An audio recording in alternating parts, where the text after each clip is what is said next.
Of a young woman who was killed by a drunk driver is doing her part to prevent another tragedy. She, along with the man who was convicted in that drunk driving wreck, spoke at a local high school to encourage safe driving habits with teens.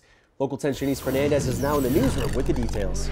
Well, Victor, Lori, this is truly a story about forgiveness. When Renee Napier's daughter was killed by a drunk driver, she knew she wanted to prevent other tragedies. Joined with the man responsible for her daughter's death, Renee is sending a message to students about the dangers of impaired and distracted driving. Parents are not supposed to bury their children. This is the car Renee Napier's daughter was in when a drunk driver slammed into it in May of 2002.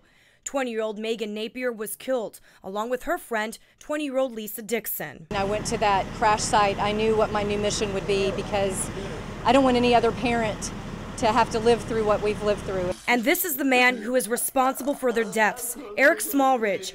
He was sentenced to 22 years in state prison, convicted of DUI manslaughter. I've caused so much pain, so much strife by the bad choices I've made. But through a mother's grief came forgiveness. Renee and Eric forming an unlikely friendship.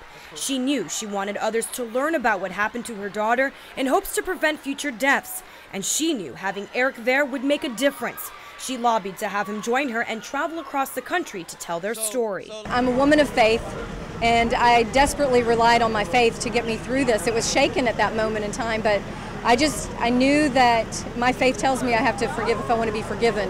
And I knew that it was for me more than it was for him. On Tuesday, the two gave a presentation at Boyd Anderson High School, just one of the many schools the pair has visited.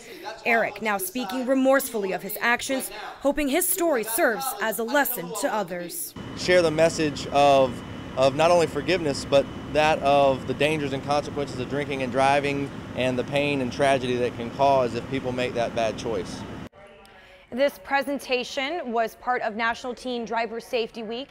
Renee and Eric have been to 9 schools already this week alone. In total, 50 presentations for the entire year. Victor, Lori.